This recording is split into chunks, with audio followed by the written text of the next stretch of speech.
Sa vie a changé le vendredi 10 février quand la voiture conduite par l'humoriste Pierre Palmade, testée positive à la cocaïne après le drame, a percuté celle dans laquelle elle se trouvait avec son beau-frère et le fils de ce dernier, âgé de 6 ans.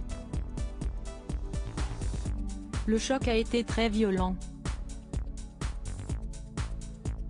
La jeune femme âgée de 27 ans, enceinte de 6 mois au moment du drame, a perdu son bébé, une petite fille qui devait naître en mai, après avoir subi une césarienne en urgence. Elle essayait d'avoir ce bébé depuis plusieurs années avec son mari. Après plusieurs fécondations in vitro sans succès, le couple avait enfin reçu une bonne nouvelle. Cet accident a anéanti leurs espoirs de fonder une famille.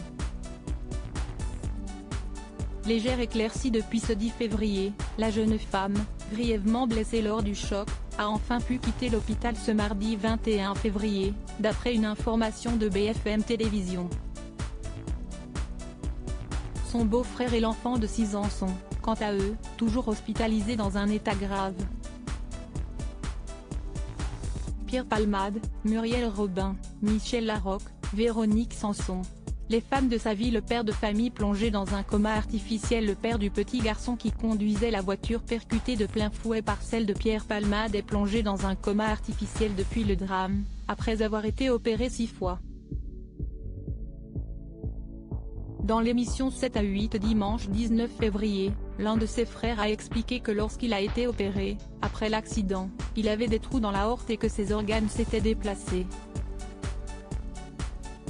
Si les médecins ont essayé de le réveiller, ils l'ont rendormi tant la douleur était insupportable pour lui. Pour montrer les dégâts énormes causés par ce drame, la famille avait partagé une photo bouleversante de l'homme de 40 ans sur son lit d'hôpital. Du côté de l'enfant de 6 ans, si son état s'est un peu amélioré, les séquelles de l'accident resteront probablement à vie, tout comme pour son père.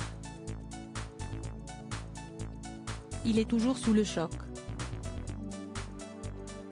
Sa mâchoire est un peu rétablie, mais il ne mange pas comme avant, il ne peut pas parler comme avant, avait indiqué le neveu du conducteur à BFM Télévision ce samedi 18 février. Depuis qu'il s'est réveillé de son coma, il ne communique qu'avec des phrases très courtes.